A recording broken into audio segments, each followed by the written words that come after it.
What is going on, my broskiis? My name is Toadskii, back again, here to bring you guys yet another One Piece Treasure Cruise video. And today we have a brand new data download for the new treasure map Sugo-Fest. And we do know that the treasure map character is Gecko Moria. At the time we were wondering whether the character was going to be, time skip Moria, or whether it was going to be Marineford or Thriller Bark. We just didn't know.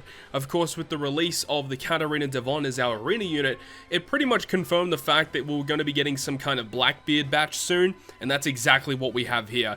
And this is a brand new treasure map legend, Blackbeard, who we will be going through in this video today and breaking down his abilities. Blackbeard, it is interesting because, it's another Blackbeard, and it's kind of funny because it's like legit the same Blackbeard that we've been getting all these times over and over again, and all these time skip Blackbeards, for some reason, decide to be int characters, which is very bizarre. We'll talk about the Sugo-Fest as well, so let's go ahead and go get that out of the way first, because it is a pretty typical, Sugo-Fest. We've got a discount multi on the first, we've got a, pretty bad step on step 2, recommended character on the third, which is pretty good. Recommended character is fantastic on the third step. That's ridiculously good. Then you've got the crappy step, and then the fifth step is a guaranteed legend. We've got a guaranteed new character on the 7th. Yeah, it's pretty typical treasure map Sugo-Fest. You get the guaranteed Blackbeard on the 25th multi. I don't suggest doing 25 multis for Blackbeard, as excited people are going to be. I just wouldn't really advise it. The Sugo-Fest goes live on June 10th at news time, 1900 PST, and then you've got part 2, which is going to be on the 11th, and then you've got part 3, which of course is going to be on the 12th, with characters changing each time.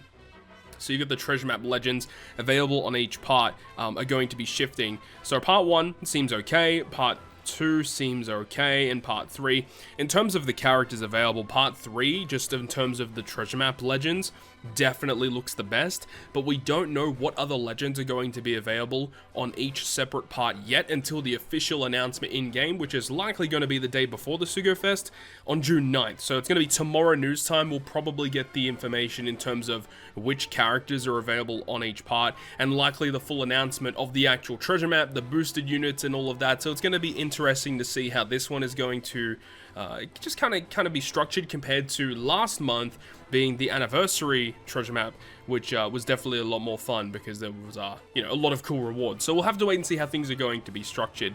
So let's go ahead and talk about the brand new units, which I know a lot of people are excited about. Let's jump straight into Blackbeard, because I know that's the one that everyone is excited about.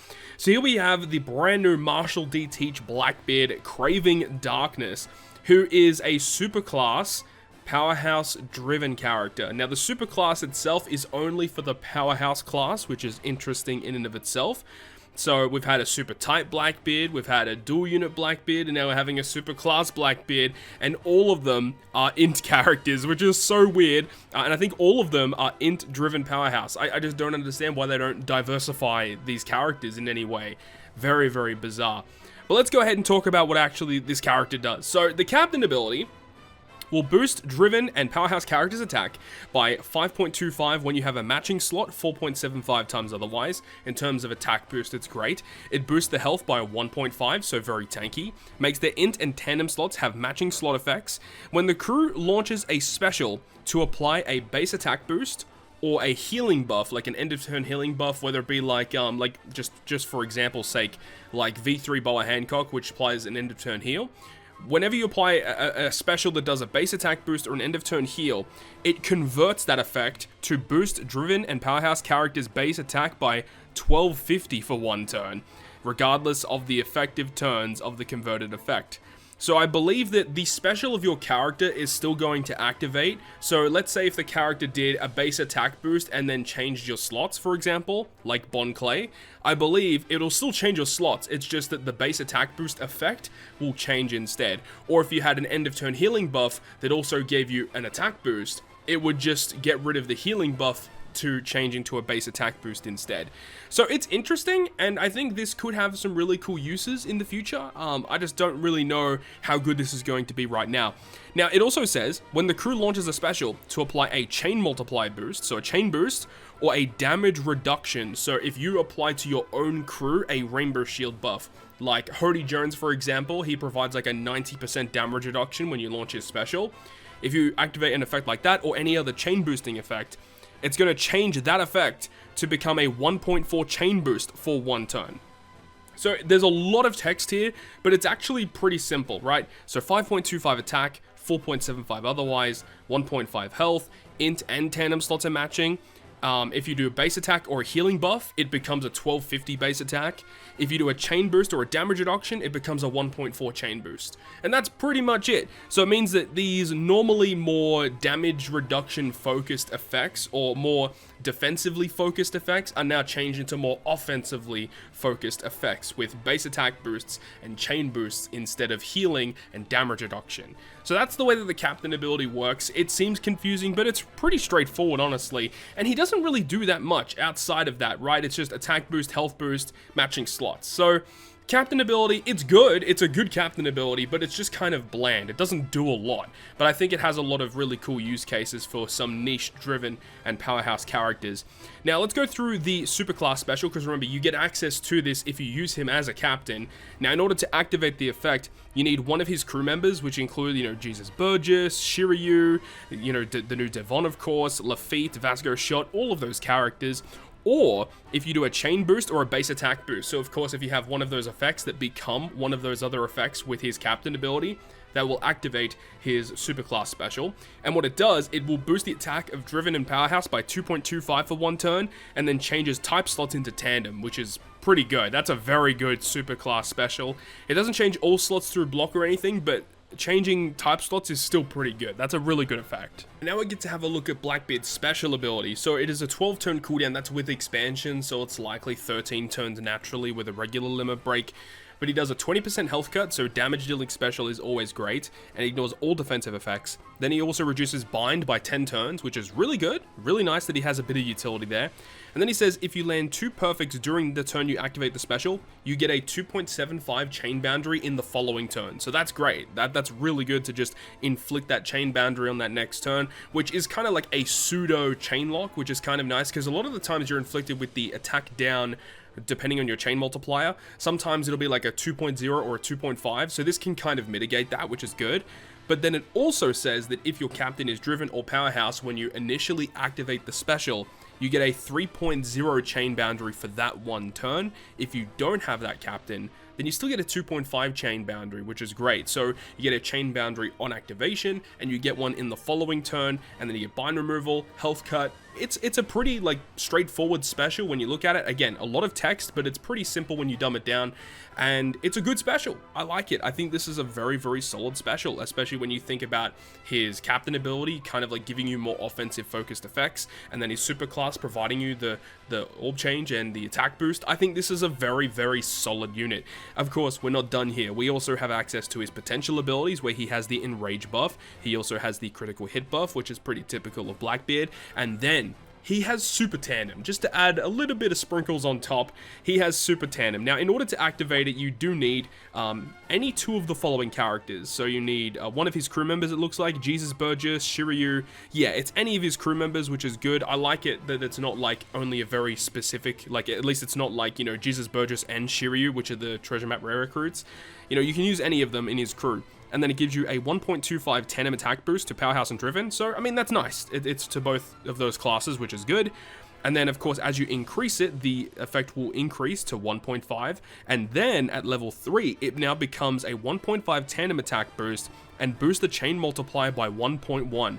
I love that. I love that you can get a really cool effect in the middle of the Super Tandem. Now, it mentions chain multiply by 1.1. It doesn't mention a tandem chain multiplier, so it looks like it might not stack. I'm not too sure how this one is going to work, as this is the first effect that we've seen in a super tandem that will boost the chain multiplier.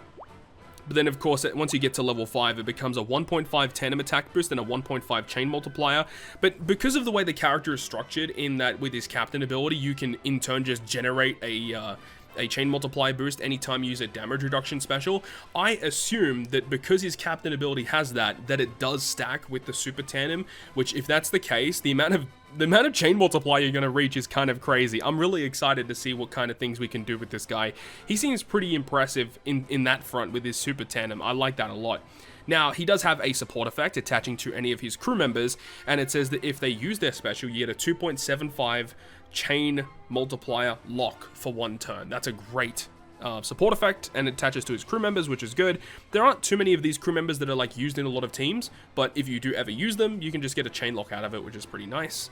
And then you've got, of course, his Pirate Rumble abilities. Now, unfortunately, the sprite of this character is kind of underwhelming. It just looks so similar to the other Blackbeards that we've had in the past. But let's have a look. His Rumble ability gives your int allies level 5 attack and level 5 health, and then he gives powerhouse allies level 5 defense and level 5 speed. Yeah, I think this is pretty good, because a lot of the times, if you're running an int team in Pirate Rumble, a lot of the characters on the team are driven or powerhouse, right? You've got this guy, Dory and Broggy are both int and powerhouse. You've got Gecko Moria, another powerhouse unit. Unfortunately, you know, the int Yamato isn't affected by this, because Yamato is a striker driven on an int team, but there are still a lot of characters that can make really good use out of this, and even if they're not powerhouse, I mean, it's just a full int team gets level 5 attack and health at a bare minimum, which is good. But if they happen to be powerhouse, you get defense and speed on top of it. I think it's pretty solid. And then his Rumble Special 31 CT, so it seems about right. Targets enemies in a large range horizontal for 2 times attack, and then level 5 defense down for 15 seconds. Okay, the defense down is really good. I like that, but it is unfortunate that he does the damage first and then does the defense down. If that was reversed, I would much prefer it. But still, I think he's a usable character in Pirate Rumble. He's going to see some play if you're running an int-based team, but the problem with the int team in Rumble is that they're not very good offensively. They just don't have the really big units that hit super hard. Like, the only unit on an int team that can really hit massive damage is like Yamato, for example, or like PvP Legend Rogue, I guess, if you're up against just a side team. But outside of that, they haven't got a lot going for them, which is unfortunate. But overall, I think Blackbeard is a very good legend. I don't think he's like a tier 0. He's not a top 5. But I think he's a very, very solid legend. Now, of course, we have 2 treasure map rare recruits to talk about. The first one being Jesus Burgess, who is an int powerhouse driven. Captain ability sucks. Special ability reduces the cooldown of both driven and powerhouse by 2 turns, and then reduces despair by 5, and will double the color affinity of your driven and powerhouse for 1 turn. And then also gives you 2 turns of damage reduction, which of course, if you use Blackbeard as the captain, that damage reduction will become a chain boost, a 1.4 chain boost instead. That's actually really good. Okay, so yeah, this is a pretty good special ability, and -2 cooldown on a special, and then he obviously resists it, right? Yeah, resisted by 5. Yeah, dude, this is a really good special. This is probably the best Jesus Burgess in the game. I mean, he also gives color affinity to driven and powerhouse too, and despair removal. Yeah, I think this guy's pretty solid, to be honest. He's really, really good. And then with this other crewmate ability, if you hit a perfect with him, or if you just attack with a tandem slot when he has it, he increases your color affinity by 0.2. So he basically becomes a 2.2 times color affinity booster.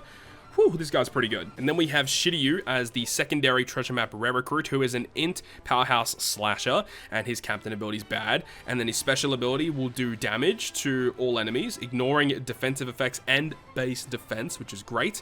Removes all poison, reduces attack down by 5, reduces damage reduction by 5, heals the crew by 5,000 at the end of the turn for 2 turns, and then doubles your powerhouse and slasher character's slot effects for 1 turn. So he gives you a 2 times orb boost. But of course, if Blackbeard is the captain, the end of turn healing effect, where it says it heals the crew by 5,000 for 2 turns, that now will become a 1250 base attack boost. So base attack boost, orb boost, good utility, damage dealing special.